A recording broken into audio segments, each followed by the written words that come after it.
आज ही Doubtnut app download करें। Doubtnut पर होगा अब आपके सभी मैथ्स, केमिस्ट्री, फिजिक्स और बायोलॉजी डाउट्स का सफाया। बस अपने क्वेश्चन की फोटो खींचो, उसे क्रॉप करो और तुरंत वीडियो सोल्यूशन पाओ। Download now.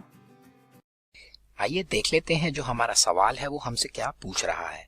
तो सवाल है विच इज नॉट फैगोसिटिक। हमें बताना है कि जो हमारे नीचे दिए गए ऑप्शंस हैं उनमें से जो कौन सा सेल है हमारा जो दिया गया है वो उनमें से नहीं होता है फैगोसिटिक, यानी कि उसके पास फैगोसिटिक बिहेवियर नहीं होता है। तो हमें वही देख के बताना है। तो आइए देख लेते हैं। सबसे पहले डिस्कस करते हैं इस टर्म फैगोसिटिक के बारे में। तो ये जो हमारी टर्म होती है फैगोसिटिक, इसका मतलब होता है कि जो कोई भी हमारा सेल होता है वो या तो एंडोसाइटोसिस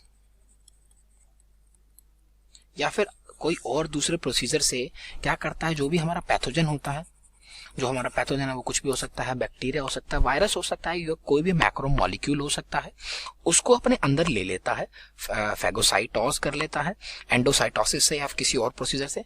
मतलब जैसे ही वो उसको अंदर लेता है तो जो उसके अंदर एक ऑर्गेनेलीज होती है, जो हमारे फैगोसाइटिक सेल्स होते हैं उनके अंदर लाइसोसोम्स होते हैं ज्यादा मात्रा के अंदर, क्योंकि जो लाइसोसोम है ये अपना एंजाइम निकालते हैं जिसको बोलते हैं लाइसोसोमल एंजाइम, और वो मदद करते हैं हमारे डिग्रेड करने में। जो भी हमारा फॉरेन मॉलिक्यूल है, पैथोजन है, वायरस है, बैक्टीरिया है, उसको मदद करते हैं डिग्रेड करने में बॉडी के अंदर। तो ये तो मैंने बात करी फैगोसिटिक के बारे में कि फैगोसिटिक प्रोसीजर आखिरकार होता क्या है। आइए देख लेते हैं एक बार कौन कौन से यहाँ पे हमें ऑप्शन दिए हुए हैं। बात करना चाहूंगा यहाँ पे ऑप्शन ए के बारे में सबसे पहले, जो कि दे रखा है हमें मोनोसाइट्स। तो ये जो मोनोसाइट हमारे होते हैं ये हमारे ए ग्रेनुलर WBC होते हैं, यानी कि ए ग्रेनुलर ल्यूकोसाइट होते हैं। ये जो हमारे मोनोसाइट हैं ये बन के आते हैं हमारे बोन मैरो से। जैसे ही ये बोन मैरो से बन के आते हैं ये 6 से 12 घंटे के अंदर हमारे रहते हैं ब्लड के अंदर, यानी कि ब्लड की हमारा जो फ्लूइड है उसके अंदर ये रहते हैं।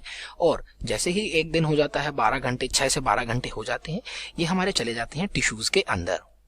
और जैसे ही जो हमारे मोनोसाइट एंड टिश्यूज के अंदर जाते हैं ये हमारे दो टाइप में डिफरेंशिएट हो सकते हैं। या तो ये बन जाएंगे हमारे मैक्रोफाजेस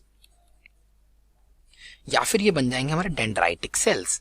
बता दूं जो हमारे मैक्रोफाजेस और डेंड्राइटिक सेल्स हैं दोनों ही हमारे प्रोफेशनल फैगोसिटिक सेल्स होते हैं, यानी कि ये बहुत ही प्रोफेशनल होते हैं। इनके अंदर लाइसोसोम की जो मात्रा है वो ज्यादा होती है। मतलब ये जो हमारे फैगोसिटिक हैं ये बहुत अच्छी तरीके से फैगोसाइटोस कर सकते हैं किसी भी फॉरेन पार्टिकल को। ये तो मैंने बात कर ली मैक्रोफाज और डेंड्राइटिक सेल्स के बारे में। बता दूं जो मोनोसाइट्स होते हैं वो भी एक तरह के फैगोसिटिक सेल्स ही होते हैं, क्योंकि ये आगे जाके फैगोसिटिक सेल्स में ही चेंज हो जाते हैं। इनका मोनोसाइट का ज्यादा ऐसा रोल नहीं रहता है ब्लड के अंदर, ये हमारे काम आते हैं टिश्यू के अंदर ही, जब ये मैक्रोफाज या फिर डेंड्राइटिक सेल्स में हो जाते हैं चेंज। तो ये तो हमने बात कर ली मोनोसाइट्स के बारे में। हमने देखा कि ये भी एक तरह के फैगोसिटिक सेल्स ही होते हैं। अब अगर मैं देखूं यहाँ पे क्वेश्चन पूछ रहा था which is not a phagocytic, तो ये ऑप्शन हो जाता है हमारा गलत, क्योंकि हमारे जो मोनोसाइट है वो होते हैं फैगोसिटिक। बात करना चाहूंगा ऑप्शन डी के बारे में, जो हमारे को बोल रहा है हिस्टियोसाइट्स। तो जो हमारे हिस्टियोसाइट्स होते हैं ये भी एक तरह के होते हैं हमारे इम्यून सेल्स, और जो हमारे हिस्टियोसाइट्स होते हैं ये रिजाइड करते हैं हमारे टिश्यूज के अंदर ही। जो इनका काम होता है वो ये होता है कि जो पार्टिकल्स होते हैं, फॉरेन पार्टिकल्स, बैक्टीरिया, वायरस, इनको ये करते हैं फैगोसाइटोस और करते हैं उनको डिग्रेड करने में मदद। बता दूं जो मैक्रोफाज और हिस्टियोसाइट में जो डिफरेंस होता है वो यही होता है कि जो हिस्टियोसाइट्स हैं उनके अंदर जो लाइसोसोम्स होते हैं वो थोड़े कम होते हैं, इसलिए जो हमारे हिस्टियोसाइट्स हैं वो थोड़ा कम डिग्रेड करने में रहते हैं, मतलब एफिशिएंट डिग्रेड नहीं कर पाते हैं। लेकिन जो हमारे मैक्रोफाजेस है उसके अंदर लाइसोसोम ज्यादा होता है, यानी कि लाइसोसोमल एंजाइम ज्यादा बनेगा और वो डिग्रेड करने में हो जाते हैं काफी प्रोफेशनल, इसलिए उनको प्रोफेशनल फैगोसाइटिक सेल्स भी बोला जाता है। तो यहाँ पे ऑप्शन डी भी हो जाता है हमारे गलत, क्योंकि ये भी हमने देखा एक तरह के होते हैं हमारे फैगोसिटिक सेल्स ही। बात करना चाहूंगा यहाँ पे ऑप्शन सी के बारे में, जो कि है न्यूट्रोफिल्स। जो हमारे न्यूट्रोफिल्स हैं अगेन वो भी एक हमारे इम्यून सेल्स होते हैं, हमारी बॉडी को प्रोवाइड करते हैं इम्यूनिटी, और ये जो इम्यूनिटी प्रोवाइड करते हैं ये हमारी स्पेसिफिकली बैक्टीरियल इन्फेक्शन के दौरान करते हैं। जैसे ही कोई बैक्टीरिया हमारे अंदर घुसता है तो सबसे पहले जो एनकाउंटर होते हैं वो होते हैं हमारे न्यूट्रोफिल्स। जो न्यूट्रोफिल्स का काम होता है वो यही होता है कि ये भी हमारे फैगोसिटिक होते हैं, ये हमारे बैक्टीरिया को करते हैं फैगोसाइटोस, और इसका जो ग्रेनुलर कंटेंट है, लाइसोसोम है, वो करते हैं डिग्रेड करने में हमारी मदद हमारे बैक्टीरिया को।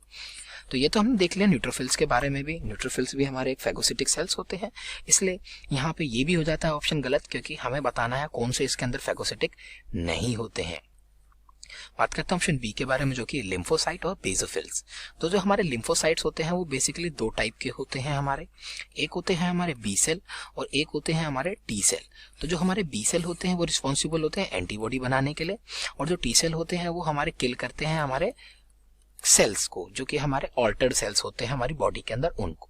ये तो मैंने बात करी लिम्फोसाइट्स के बारे में।